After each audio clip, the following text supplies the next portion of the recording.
Welcome, everyone. How are you guys doing today? Buenas noches or buenas tardes, wherever you are in the world. My name is Mariana. Welcome to Mexico Relocation Guide. If you're new around here, I do these live streams from time to time to answer questions that you might have about your move to Mexico.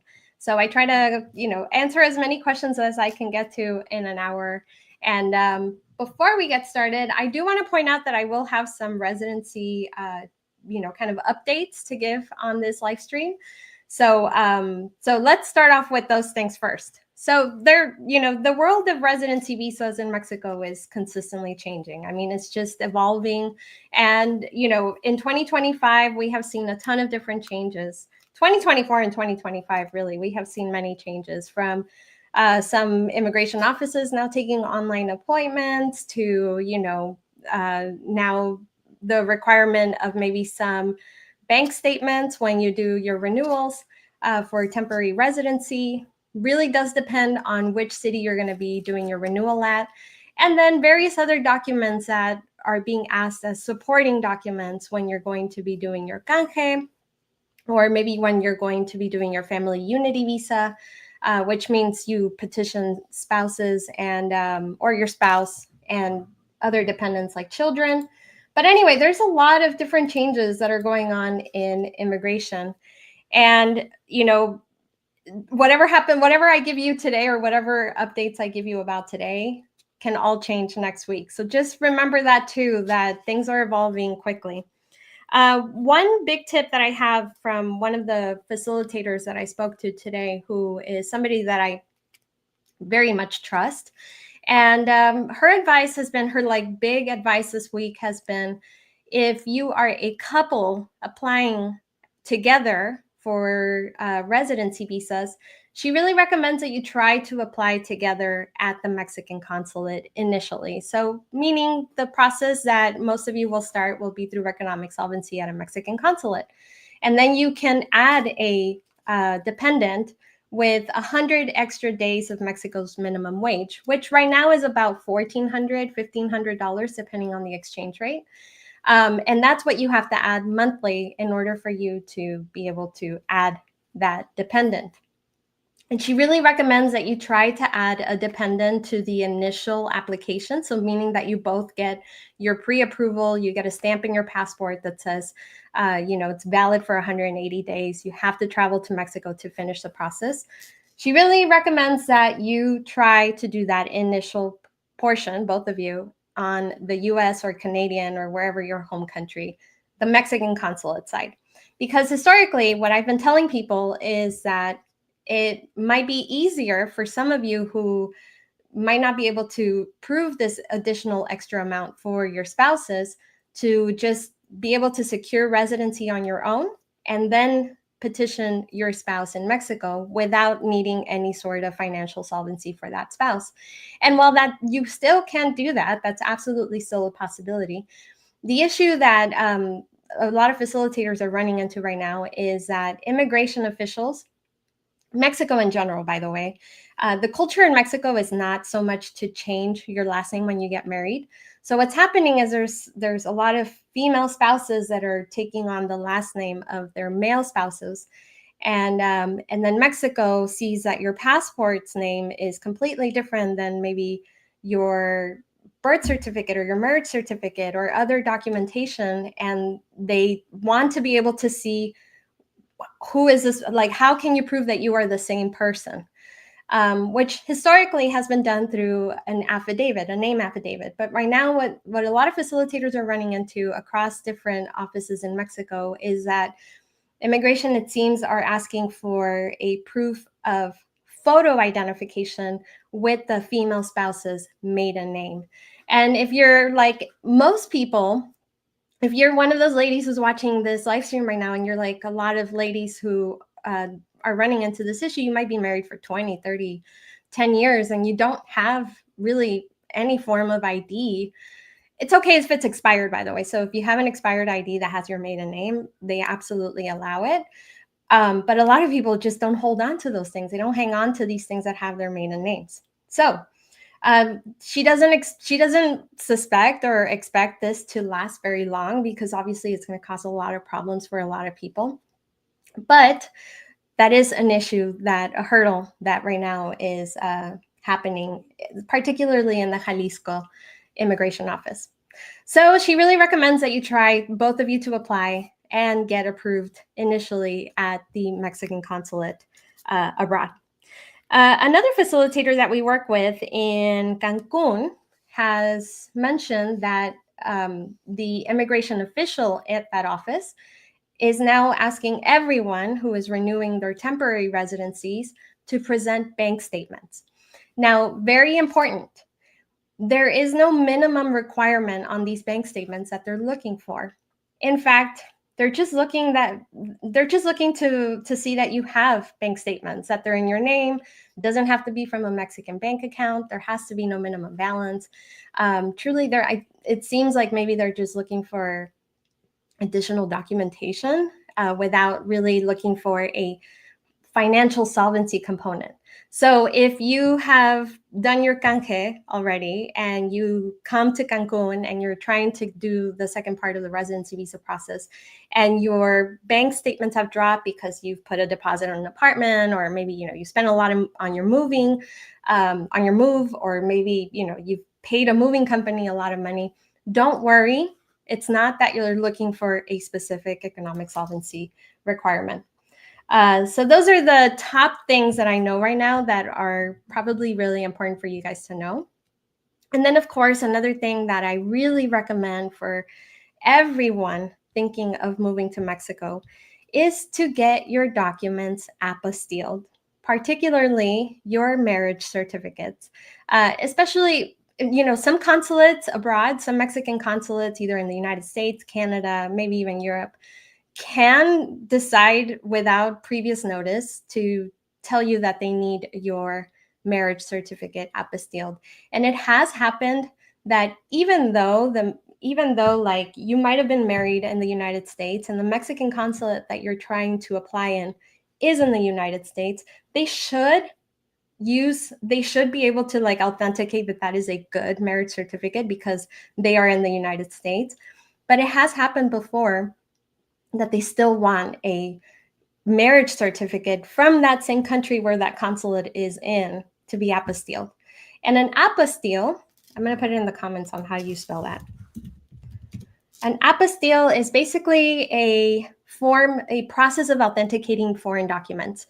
It's a way for governments to be able to tell each other this is absolutely not counterfeit. This is verifiable. This is authentic. It's a way of authenticating foreign documents. So if you hear that word, don't get thrown off by it. It's very simple. All right, let's get into your questions. I see a lot of you guys have joined. Thank you so much for being here. Let's start with Stephen. Thanks, Stephen, for being here. Can you cover permanent visa requirements from Costa Rica? Have any of those changed? So I do not cover Costa Rica residency requirements, but if you're wondering on how to apply, I actually don't know even what the process is for the Mexican consulate in Costa Rica if you were going to be applying in Costa Rica. So sorry, maybe you're in the wrong live stream. We cover everything about moving to Mexico. If you want to comment again and say some clarifying words, feel free. Hi, Penny. Do you need to verify both monthly income and savings? My consulate is asking for statements for both, but the information looks like copy paste. Maybe it's outdated.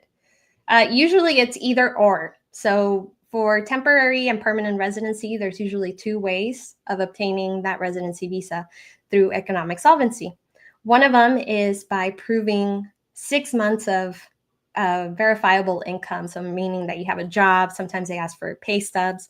Sometimes they ask for a letter from your employer. Sometimes they'll ask for documentation if you are self-employed, from contracts that you've bid and things like that.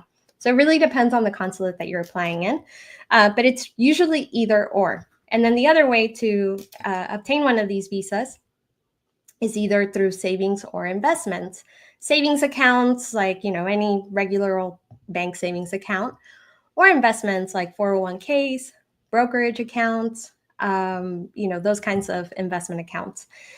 Now, for the savings and investment account, they usually require that you bring 12 months of the most recent 12 months bank statements.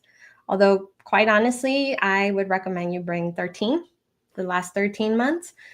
With the most current month, even if the month isn't over, if you can print out, just the activity that you have for that month, it's better to come over prepared and not need it than to need it and not come over prepared. For income, it's usually the most recent 6 months, today and then going back 6 months of the minimum requirement. And then the minimum requirement also varies by consulate. That doesn't mean that your specific consulate might not try to ask you for both savings and income requirements, but they would be incorrect in doing that. There's nowhere in the Constitution or in the rules of the SRE or the Secretaría de Relaciones Exteriores that says that you need to present both. So if you are finding a consulate that is kind of doing these tactics and throwing on extra, paperwork and kind of last minute asking you for things that don't seem realistic or reasonable, you're absolutely welcome to consulate shop. In fact, many people do that. The main things that you have to look for when consulate shopping is that the consulate allows out-of-state applicants. So if you're trying to go to for example, the Dallas consulate, they only allow people who live in the Dallas Metroplex area. And they usually ask you for an ID to verify that. So if you live in the area and you never updated your ID with your current address and you still have an ID from Colorado, they might not allow you to apply. So you need to look to see if they allow out-of-state applicants. They usually state that in their website. If you go to any of the consulate websites, they have a section that's called Services to Non-Mexicans. Let me pull one up so I can show you guys real quick.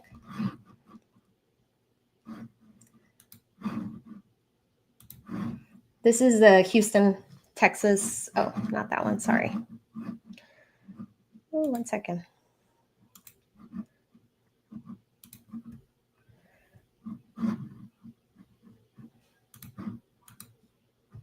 This is the Houston, Texas Mexican Consulate's website. By the way, if you Google Mexican Consulate name of a city, make sure that it ends in .sre.gov.mx. That's how you know that it is a government website. But they usually have a section that's like this: Visas para personas extranjeras. Or if you happen to use a Google Chrome browser that translates everything to English automatically, it would say services to foreigners or non-Mexicans. And then usually they tell you in here like what their requirements are for the residency visas that you are trying to apply for, either temporary or permanent. So hopefully that helps you. So yeah, Penny, if they're asking you for both and you don't qualify for both, I would say feel free to consulate shop. But maybe it's good to ask them some clarifying questions. Don't just assume that because they sent you that's absolutely what they mean. The best way to do any of this, by the way, you guys, to get the most up-to-date information is to speak to the consulate directly, because they are the ones that have the last say. Hi, thanks for being here. Do you need residency before you can open a bank account? No, but it does depend on which bank you're going to be opening an account with. A lot of people really like Intercam for that very particular reason, because they don't require a residency for you to open a bank account. So many people are kind of scouting out Mexico. They might be spending, 3, 4, 6 months in Mexico, just checking out different areas to see where they want to live. And in the meantime, they want to tackle some of the bureaucratic processes, right? That might seem a little challenging. And maybe opening a bank account is one of those. So Intercam is known for allowing people to open a bank account without you needing a residency visa. And there are others, like I know that BBVA and some others have allowed people to open up bank accounts without having a residency visa. But it really is branch by branch, and it really depends on that bank manager. So not every bank will do that, and certainly not every BBVA. Intercam will. For those of you who do have residency in Mexico, there are some branches of some banks that will even ask you to have a permanent residency before they will open open an account for you.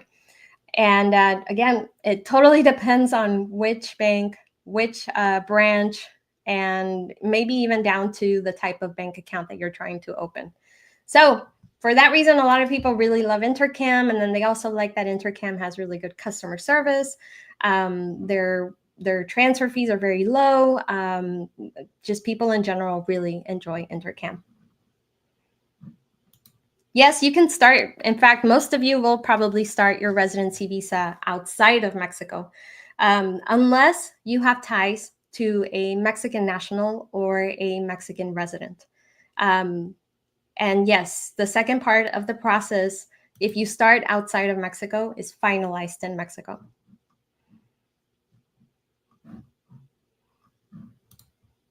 Hi, Michael. I'm enjoying your insightful opinions and facts about, sorry that my camera keeps going out of focus there. And facts about moving to Mexico. I like León, Mexico for architecture, great food, many old new shops. Why is it never recommended? Honestly, it's just because I haven't personally been to the area and created content about it, and therefore I don't have a huge network in León. It's not because I don't think León is a good area. We have customers that live in León and really enjoy it, and have given us really positive feedback about living in León, but it just hasn't.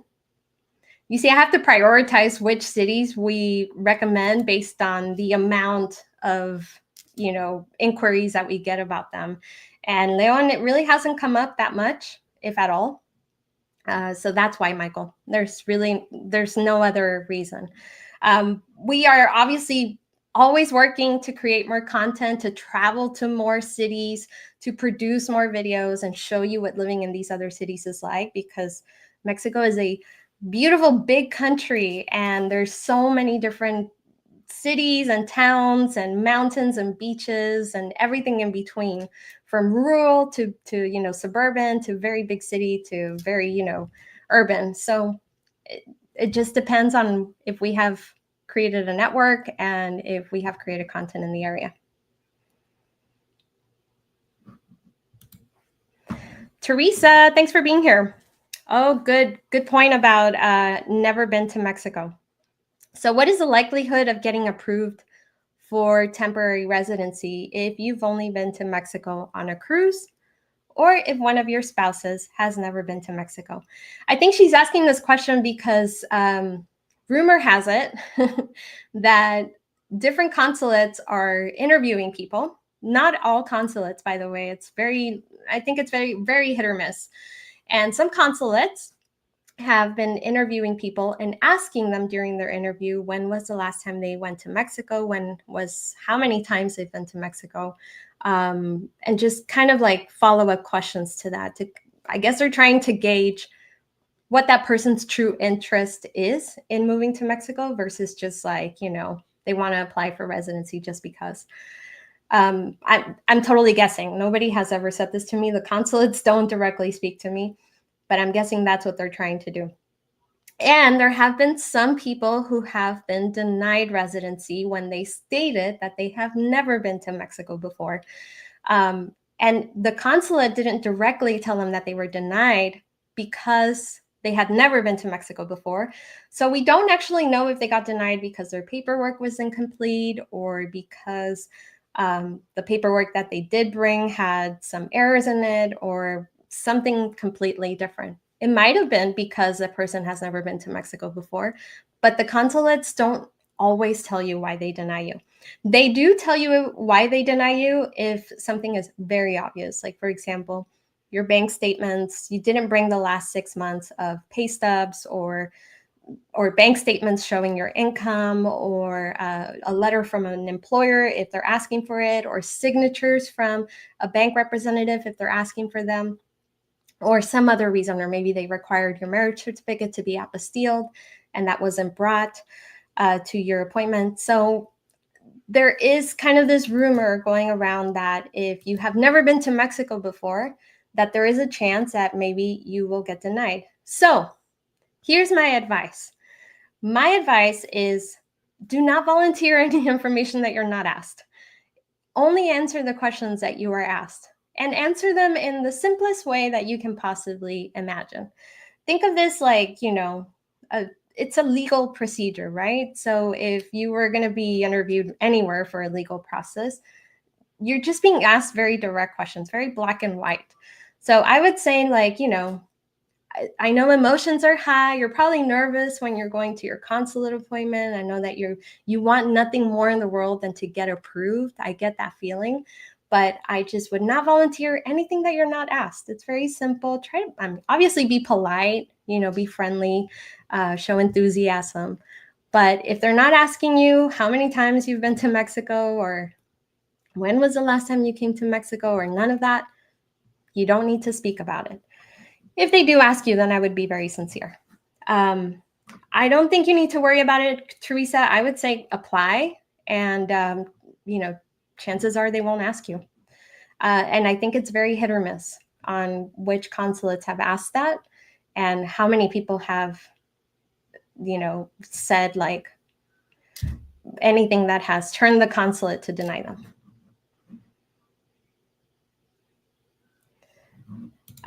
Brian, thanks for being here. Health insurance costs are the big issue considering a relocation to Mexico. Totally understandable. Age, current health, and income can end the relo story to Mexico. Totally understandable.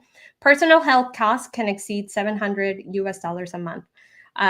Definitely not the case in many cases. It just depends on what insurance you get and what level of coverage you have.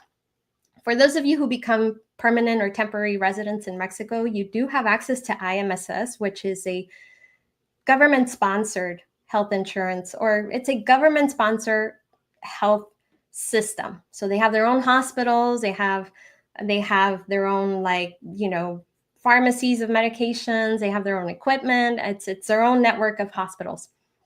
This is heavily subsidized by people's taxes paid into Mexico, income taxes paid into Mexico. So for a lot of employers who have Mexican employees, they are required to enroll their employees into IMSS. For a foreigner who doesn't have a Mexican employer, or for a foreigner who might not be self-employed in Mexico and paying these Mexican taxes, you can join IMSS voluntarily, and the premiums are very inexpensive.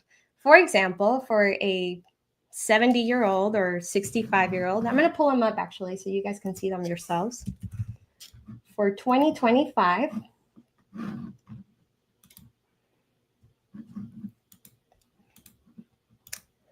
I don't know how to do it so you guys always see that window. Oh, there it is. Okay. So for 2025, the annual premiums go anywhere from 8,900 pesos for somebody up to 19 years of age, and up to 21,300 pesos for anyone 80 or over or older. And 21,000 pesos currently is about $1,200. And if you're in the 60 to 69 range right here, today's current exchange rate is about this much. So that would be about $1,000 a year. $1,000 a year broken up into 12 months is about $85 a month. With IMSS, once you are enrolled in their system, you can go to the IMSS hospitals in your area. You're usually assigned a hospital in your municipality, in your locality, because that's how they determine, based on those taxes and based on like the population of that area, is how the government decides which hospitals to subsidize for how much amount. But anyways, once you sign up for IMSS, you are given a hospital that you can go to in that locality for some pretty major. IMSS is really, it can be very limiting too for like in and out services and or outpatient procedures. Really, a lot of people use it for emergency type services. And then you don't pay anything else on top of that. Like that is your annual premium. Then for, outpatient procedures, things are usually very affordable in Mexico. Lab work is usually less than $300, less than $100 if you're just getting some basic panels done. A specialist usually charges anywhere between 40 to 60 US dollars, anywhere between, 800 to 1,200 pesos. Without insurance, They usually have appointments very soon. So those kinds of things are usually very affordable. Where it can get expensive is if you go to a private hospital and you don't have any type of insurance, and you don't have, and you don't go to IMSS, or you don't go to one of the IMSS hospitals. And it can get pretty expensive for something like stents or, chemotherapy or those kinds of things. Now, for a lot of people who are either from the United States or from Canada, they usually will have some form of like, either they go to IMSS and get treated there forever and ever and ever, and they never go back home. If you're from the United States and you're over 65 and you qualify for Medicare, then you can use a Medicare Advantage plan for some life-threatening emergencies. And you do usually have to sign up through a company. There's many out there, by the way, but somebody like Lakeside Medical, who will, they have their own network of hospitals across Mexico. Sometimes they have their own clinics, and they will take care of the billing for you with Medicare Advantage for life-threatening emergencies. And then again, for everything else that is pretty outpatient type of procedures, not life-threatening, then usually people pay out of pocket. And then with Medicare Advantage, for those people who are from the United States, if you were to get something more serious, like that needs consistent medical treatment, and you need to go back to the United States because you don't want to stay in Mexico, you can't afford to pay for that out of pocket in Mexico, then a lot of people will use their Medicare Advantage back in the United States. For Canada, I know that a lot of people, it depends really on who you're speaking to. I've had a lot of Canadian customers that will fall back on their, their government-sponsored insurance, and they will travel back every now and then to be able to still qualify for that. Or some people just have a really good savings account. They're just beefing it up with a monthly, addition or a monthly amount just in case. And this is their their emergency budget. Just in case they need something, they have medical bills that they need to pay, and they want to pay for those things out of pocket. And then they might have a insurance policy in Mexico that definitely doesn't cost $700 a month. That will be for emergencies only. So we've covered a lot of this health insurance topic on our channel, and I have a playlist directly for that. So if you're interested in watching some of those videos, I highly recommend that you do so. If you would rather read that information, I also have it on our website. So if you go to mexicorelocationguide.com and then you type health, so here's one that we did recently. This is another one. What are your healthcare options in Mexico? This is one I did with Brett Lamar. He answered a lot of questions. So we've done this a lot on our site. And I totally get that it might be a game changer, or, a big motivator into whether you move to Mexico or not. So make sure you get the right information before discarding Mexico entirely. You can definitely find insurance that is significantly less than $700 a month.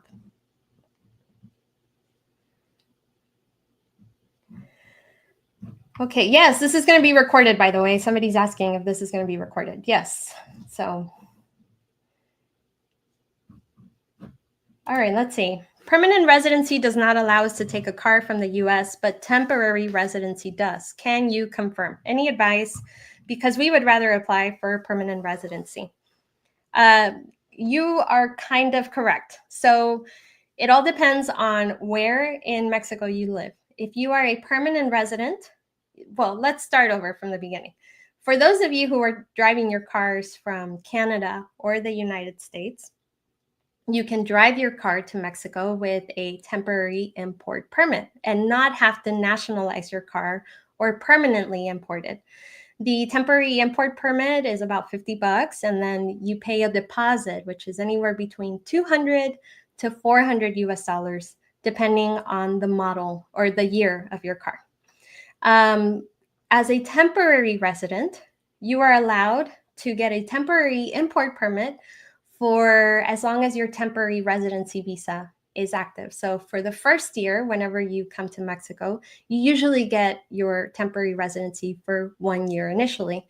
And you can get a temporary import permit for 1 year initially. When you renew for either another additional year or 2 additional years or 3 additional years, you can then basically extend. It's a different type of process. It's not really extending. You're asking for a different type of permit, but you are essentially asking aduana, customs in Mexico, to give you permission to continue driving your car as a temporary resident for the duration of your temporary residency visa. So if you renew for 3 additional years after that first year, you can extend that temporary import permit for 3 years. As a permanent resident, however, you cannot get a temporary import permit. You would have to nationalize your car, which means you have to go through a customs broker at the border, either on the Belize or Guatemalan border or on the US-Mexico border.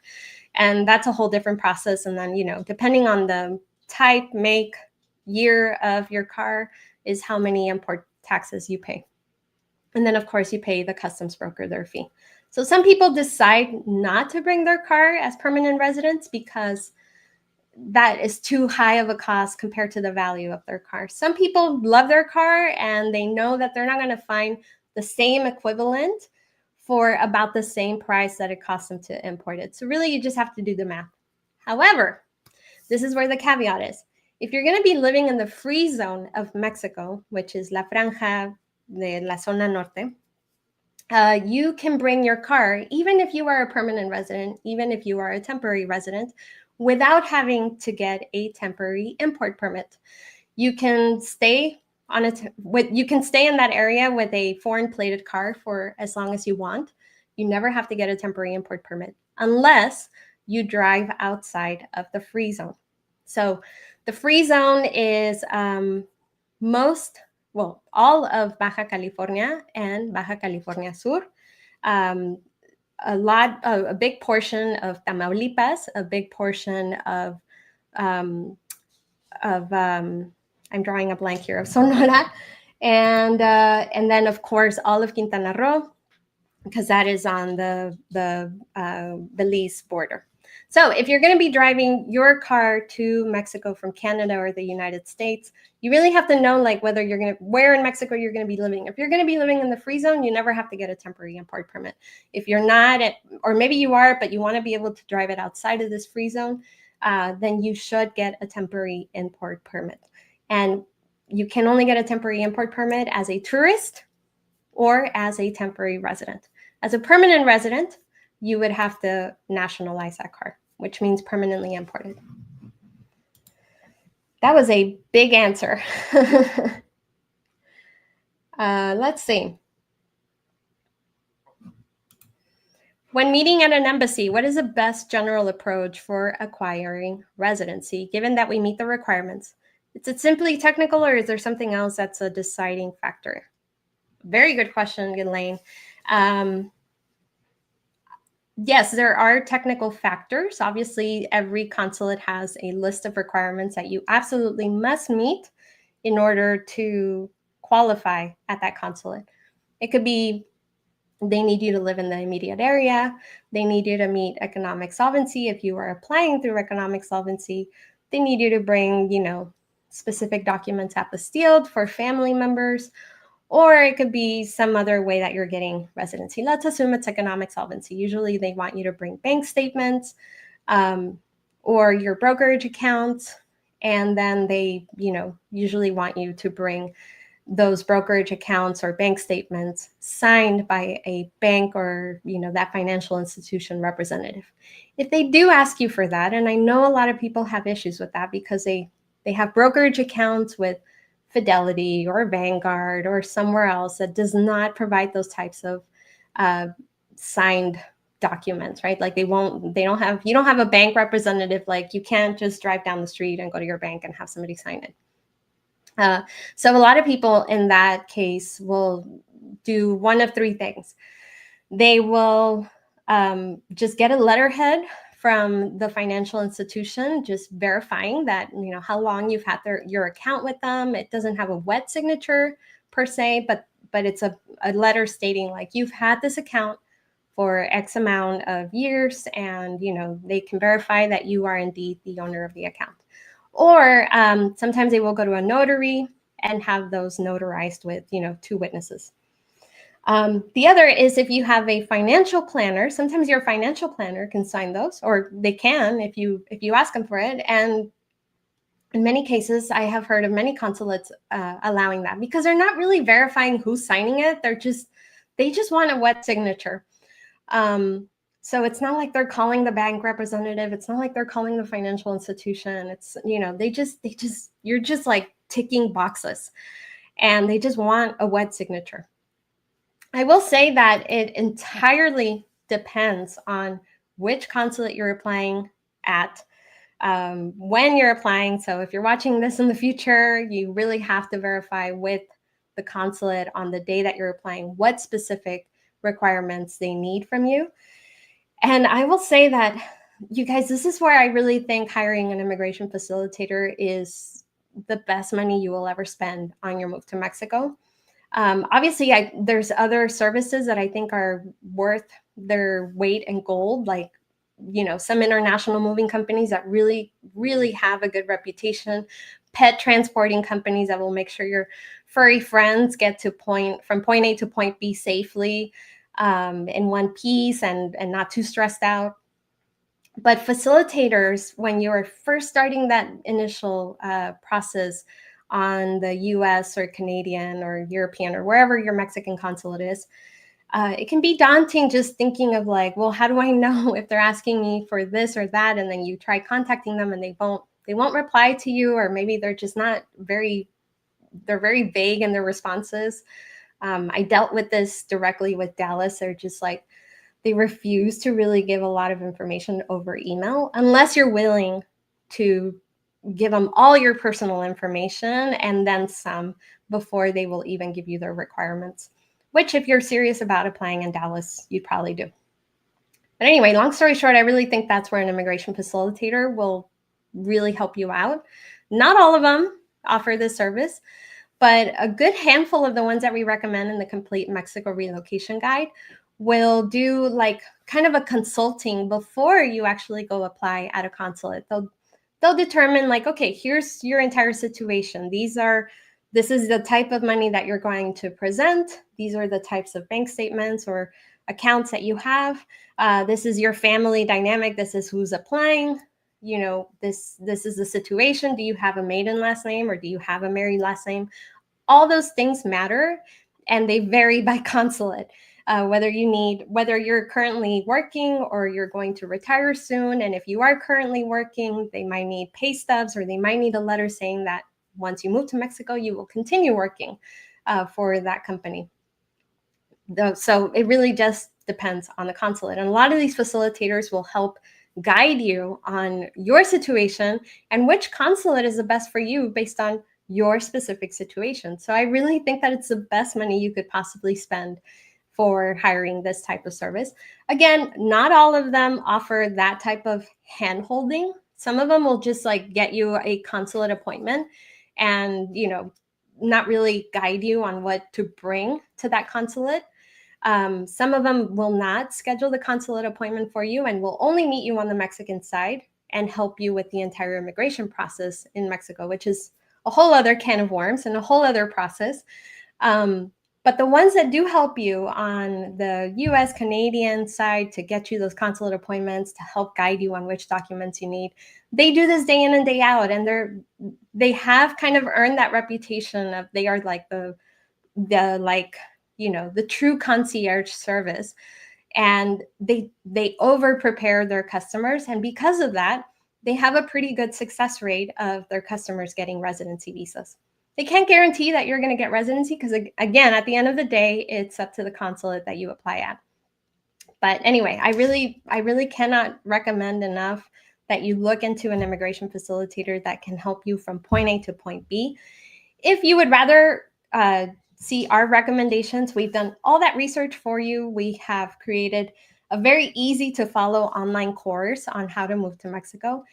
And you also get instant access to our directory of vetted contacts across Mexico, like immigration facilitators, specifically the ones that help you, from point A to point B, realtors, pet importers, private drivers that will, bring you your belongings, your pets, international moving companies, car customs brokers. So, there's a variety of different contacts in the online guide. If you're interested in the online guide, I will leave a link in the comments. So for the guy that posted a question before, I'm assuming you're a man. I don't know if you are, but you said you would really rather apply for permanent residency. And I really have to say that I know a lot of you think this way. Like, I would really want to apply and obtain permanent residency if at all possible. I qualify for it, so therefore I'm going to go for that. And I will say it really does depend, again, on the consulate. The consulate has the last say. Most consulates want you to be retired. They want you to be obtaining, or either, you're drawing. If you are going to be going based on savings and investments, they want to see that you are actually drawing money from those investment accounts or from those savings accounts, so that, like, you're actually living on these pensions or on these brokerage accounts. If you're not, then they want to see that you make at least, $7,200 a month in income. And a lot of, I don't know many retirees that have that as a pension or Social Security check. In fact, I think there's a limit on Social Security checks, and I don't think I think it's way below 7,200. I could be wrong. But yeah, so that's why a lot of people end up getting temporary residency first, and then they get permanent residency once they're eligible. If you want to know the whole process of how to know if you qualify for temporary or permanent and what those requirements are, and that whole, like, what canje is, what the second part of the process is in Mexico, all of that, please go to mexicorelocationguide.com and go to our free resources on our menu and go to Residency Visa Guide. We have done this for years. We've helped thousands of people move to Mexico with our guides. And trust me, this is not only written by me, it's written by facilitators that have consistently given us their expertise. So it's fact-checked by them. But I give you a very quick and easy to follow quick guide on the residency visa process and little nuances that you should know to help you prepare. So anyway, go to mexicorelocationguide.com and then check out the free resources.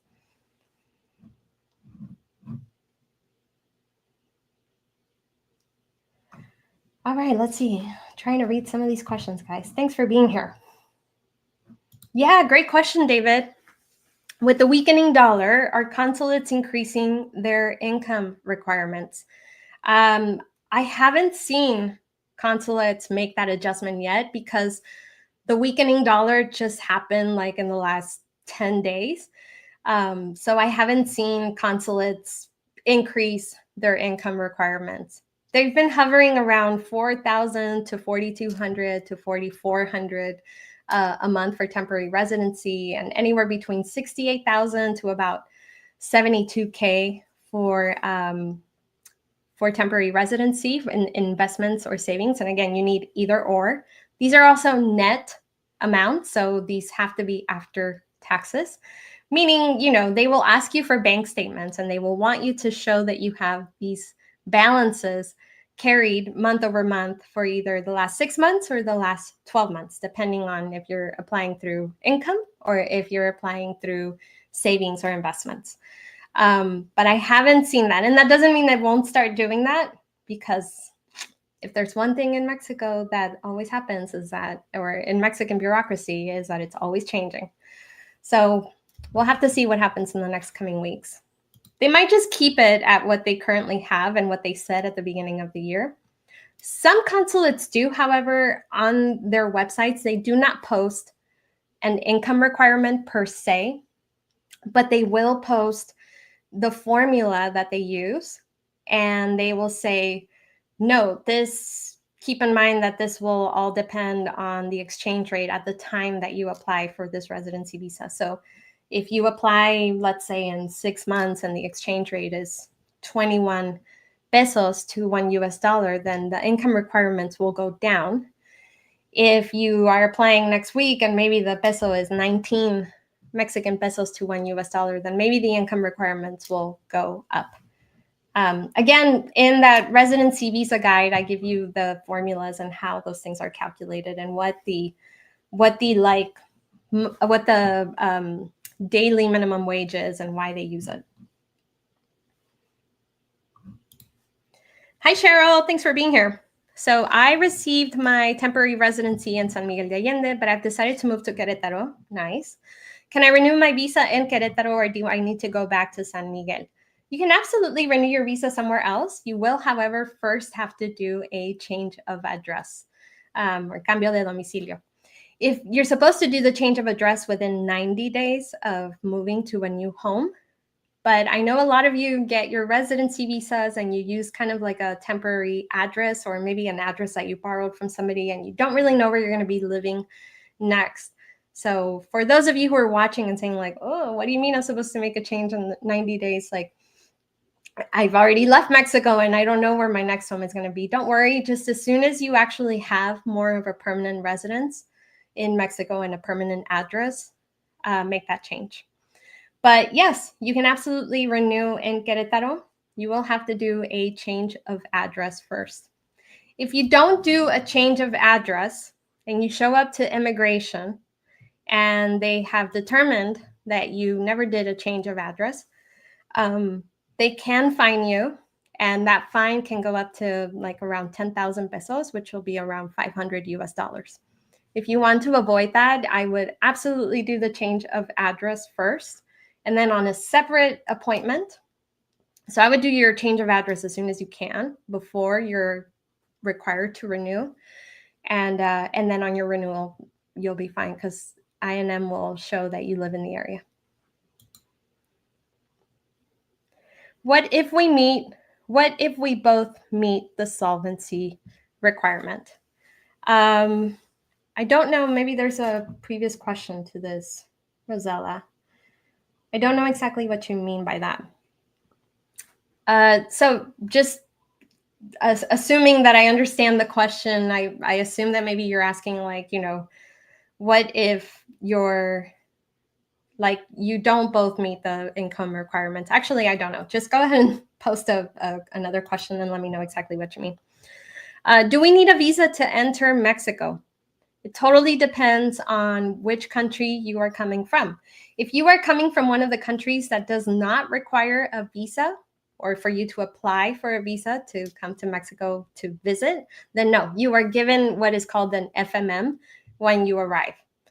So if you're coming from the United States, if you're coming from Canada, Japan, anywhere in the Schengen zone, if you're coming from other parts of Latin America, like Panama, there's a whole list, and you can get that from the Consulate websites also. You can also get it from our residency guide. So let me share my screen here real quick. These are all the countries that you do not need a visa to enter Mexico. And Estados Unidos de America is the United States. For Canada, it's Canada. So you do not need a visa from these states or from these countries if you are visiting Mexico. You are given an FMM when you arrive if you are flying. If you are traveling by land, it is your responsibility to stop at a land border at an INM, an immigration office. Look for the letters INM and register your entry, and you will be given an FMM. Usually at land borders, you were given 180 days. Although you can be given less than that. It just depends on the land border and the immigration agent. For those of you coming in through an airport, you really are just given based on how long you're going to be staying in Mexico, whether you have lodging proof, or sometimes they ask for return tickets. So they can give you up to 180 days. 180 days are not guaranteed. And I know that some people just assume that they can get up to 180 days, and they're very upset when they see that the written portion or the written amount, because they write it down with a pen usually, is like 30 days, and they've already made plans to be in the country for 6 months. So it's not a guarantee. The best way to increase your chances of guaranteeing yourself that 180 days is to use the automatic kiosks. So airports like Mexico City, Cancun have these automated kiosks, which are these machines, and then basically you scan your passport, it reads information about you, and then you are given an FMM. Usually those give you an automatic 180 days. And but if you're going and seeing a immigration person in person, so you're seeing an agent, an actual live human being, it really varies. And we've seen people get 10 days, 30 days, 50 days, 180 days. So it really just depends on the immigration agent. But you do not need a visa if you are from one of these countries. If you want to know what those countries are, again, I have it in the free resources. Go to the Residency Visa Guide.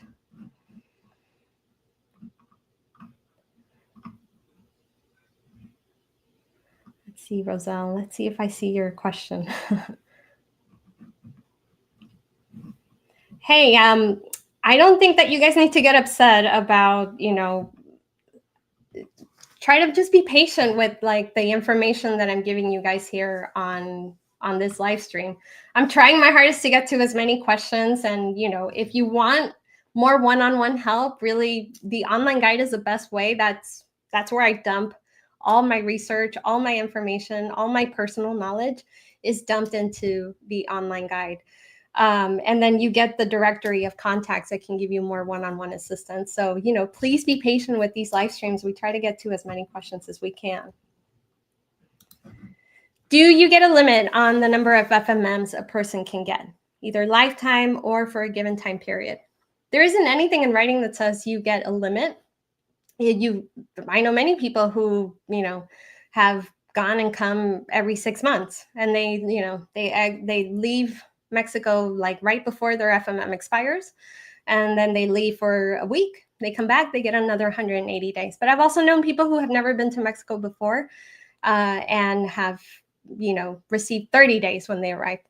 So it really totally depends. There is no limit on how many FMMs you can get. You can be a tourist forever in Mexico. You can come as many times. Many people have done it, right? They travel once a year to Mexico, and that's their vacation spot. But the amount given on each FMM really can vary, and there's also no time limit or time specification that says like if you're gone for a day and you come back, you can only get so many days on your FMM. It just really depends on the immigration agent. The relocation guide is in English only. It is not an audio version. It's an online guide. It's mostly written, so you would have to do some reading. And then, the directory of people are all real people, real life people that you can speak to.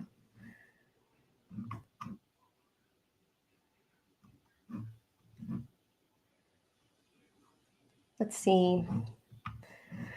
How many more questions do I have? I'm trying to find. All right, Sheila, I'm going to get to you because I know you're antsy. I've been considering retirement communities. Do they require Mexican insurance? What is your opinion on retirement communities there? So are you talking like retirement communities like cities or just assisted living facilities? Assisted living facilities usually don't take insurance. They are fully paid out of pocket. They are up and coming in Mexico. I mean, it's still kind of a new concept for many families because in Mexico, the culture is that, we take care of our aging parents for as long as they live. And a lot of people, instead of doing an assisted living facility, if they both work from home or they both work in general, is that, we will hire a home health service. So like somebody will come to the home and do some cooking, maybe some light cleaning, administer any medications, do any shots. So they have some level of like medical training. But if you're looking into assisted living facilities, which I assume that's what your question is, they do not usually take insurance. They will require those payments to be out of pocket, but they're usually like a significantly less than what a lot of people are used to paying in the United States and Canada. I was looking at a really nice one in Guadalajara that would give you your own private room, 3 meals a day, had a doctor on site Monday through Friday from specific hours. So like anything emergency, they would have to call somebody onto the facilities. And they had really nice rooms, really nice staff. A lot of their staff speaks English, and I think their rooms start at $1,500 a month, which for a typical Mexican family, that is a lot of money. But for somebody coming from the United States, where these assisted living facilities start at $5,000 a month, it can be a bargain. Yes, Baja is the free zone. So Baja California Sur.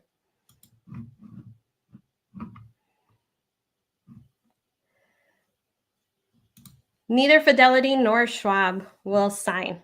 I have seen people that use Fidelity, maybe it was Vanguard, maybe it was Fidelity. I don't remember the specific brokerage or financial institution, but they were able to get a letter from somebody at the bank or at the financial institution to just send them on letterhead and saying, we certify that this person has had this account for this many years and that they are the account holder. And then the person just signed, like the account holder signed that letter. So, the consulate was happy with that. It really does depend on the consulate. Yeah, this is a good question. Does one consulate have easier standards than another? They're always kind of changing. Some facilitators really like working with this set of consulates, and then some facilitators really have their preferred, set of consulates. And I will say that the top like 5 that consistently come up as being some of the top ones are Phoenix, Del Rio, DC, so Washington, DC, Las Vegas, and I want to say Presidio, maybe even Laredo. Boise used to be one that a lot of people really enjoyed, but I haven't really heard much about Boise recently. So, hey, maybe you have applied to Boise recently and you'd love to give somebody some feedback in the comments. But those are kind of the ones that I constantly see facilitators and people who have recently applied just say how wonderful and easy the process was, and that really there was little to no hiccups. But again, that can change in a week, because consulate employees sometimes rotate too, and it really is dependent on who the consul is, what their personal requirements are, or a lot can also be left to the interpretation of the consulate employee that is initially vetting or kind of going through your bank statements. Yeah, great question. Is that 7,200 pesos or 7,200 USD per month for permanent resident? It is USD. After 4 years of temporary residency, do you automatically qualify for permanent? Yes, you automatically qualify for permanent, but you're not automatically given a permanent residency card. You do have to apply for it. And there is a process. You fill out a form, you write a letter, you go to the immigration offices. You have to either, depending on the immigration office, you have to make an appointment, or some will take walk-ins. But yes, after 4 years, you can get your permanent residency without having to show financial solvency again. So they might ask you to bring bank statements, but again, they're not looking for any specific amount.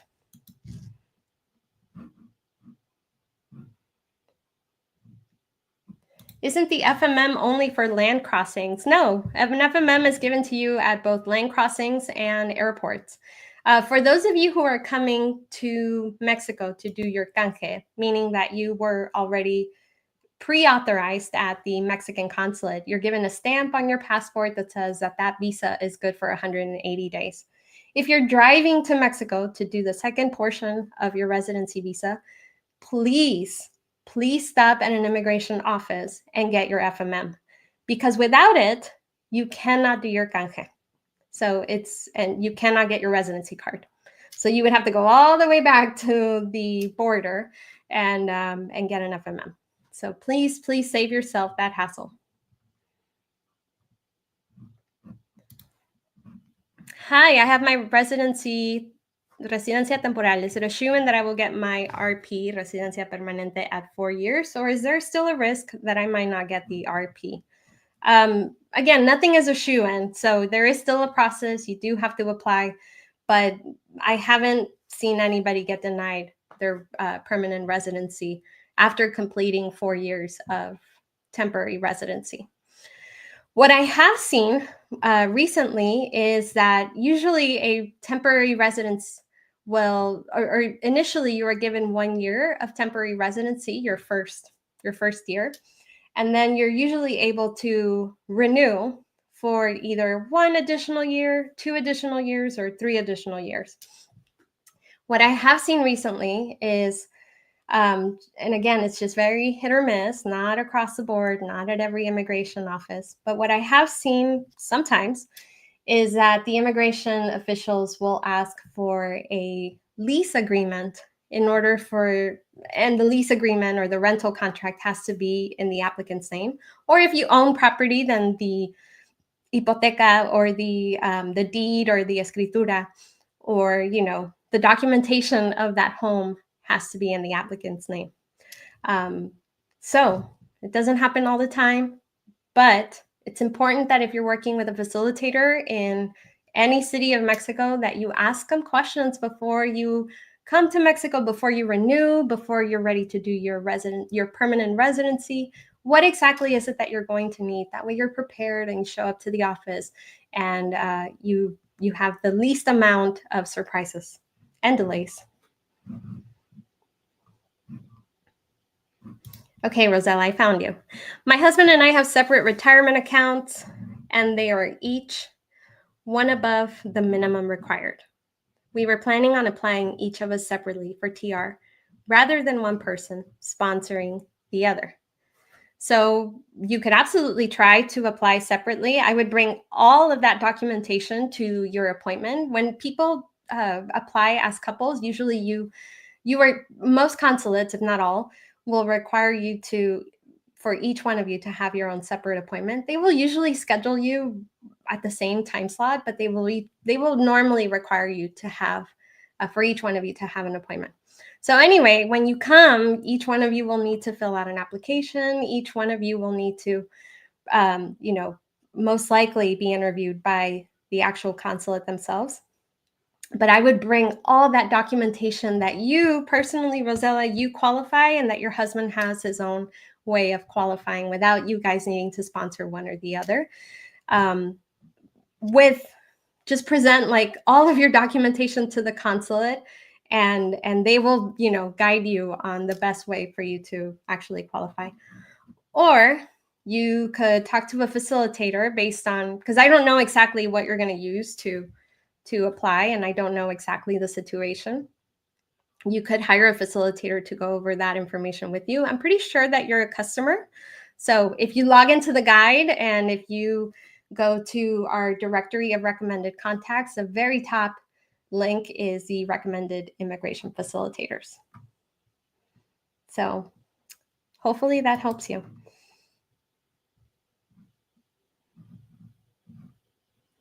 Okay, I'm going to take one more. Let's see, one that hasn't been asked. Let's see, New York City Consulate. I don't have any specific feedback for them.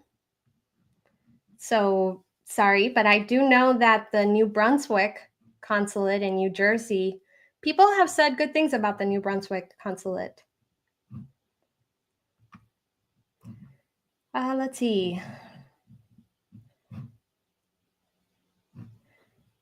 Okay, one more, because I think this comes up a lot. Maybe nobody's asking it in the questions, but it comes up a lot in the emails that I get on a regular basis.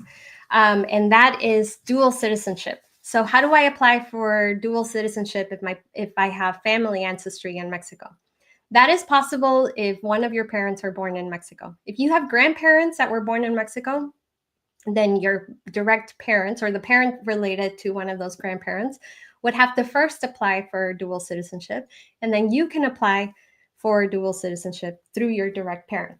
But you cannot apply for dual citizenship through your grandparents. So let's say like unfortunately your mother or your father has passed and they never applied for dual citizenship, and the only ancestry that you have is a grandparent, then unfortunately that wouldn't work. It would have to be like the next person in the family tree.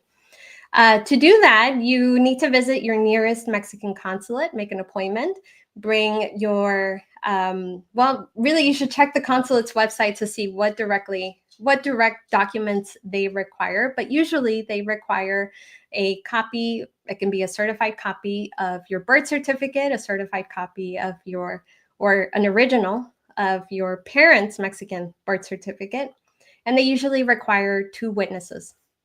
But again, I would check directly with the Mexican consulate that you're looking to apply in. If everything is in order and your documents are good, then usually you get you get approved, you get your Mexican passport, and that's it. You're able to move to Mexico with your Mexican passport. You're able to petition family members also, so like your children, spouses, those kinds of family members. The process can also be started in Mexico if, for whatever reason, you are already in Mexico. Maybe you're on a tourist visa and you would like to get started in Mexico. You do need to do it through Registro Civil. It's a little more complicated. So I really do think that you need to hire an immigration facilitator for that process, because depending on what documentation you're going to be presenting, it might need to have an apostille. It might need to be translated by a perito traductor, which is an official translator in Mexico. And so that's a slightly different process. So anyway, to make things simpler for people who might be born to Mexican parents, I would say go ahead and start the process at the Mexican consulate nearest you. And if you need any help with any of those processes, I highly, highly recommend an immigration facilitator. Some of the immigration facilitators that we have, 2 of them particularly that have helped various of our customers, have even helped them find their parents' birth certificates, because maybe like the parent doesn't even have, they don't have their birth certificates from Mexico anymore, and they don't really know how to obtain them. And so if you have pretty good information on your parent has pretty good information on where they were born, and a lot of good like qualifying information for the facilitator to easily find their birth certificate, they can assist with that. But if they do have their own documents, then obviously that's going to be easier. I have a cheat sheet that a lot of you I know will enjoy, and that gives you some things like some quick tips, like do I qualify for residency? What are some healthcare costs and options? How to hire the right people? Can you actually afford the move? Planning a scouting trip, planning a relocation tour, like what to know about that, and then some other insights that no one tells you. So if you want that cheat sheet, go ahead and look at the comments section. You just need to give us your email address and you get an instant email that gives you these tips. So, and I promise never to sell your information. This is only for us and for you to get that cheat sheet directly to your inbox. So I hope this has been helpful. I do want to bring another expert on soon, like another immigration facilitator on soon, who can give us some of the things that they are seeing across different immigration offices as when in regards to actual residency visas. But I will let you know when that happens, because we're trying to coordinate to see if we can do that once a month, since things change so quickly. And I know that a lot of you are kind of, on the edge of your seat knowing what's going to be the next change, as am I. So I want to inform you as much as possible. So stay tuned and I will tell you when that next live stream is. I hope this has been helpful. Thank you guys so much for joining me tonight. And I will see you all in our next live stream. Nos vemos.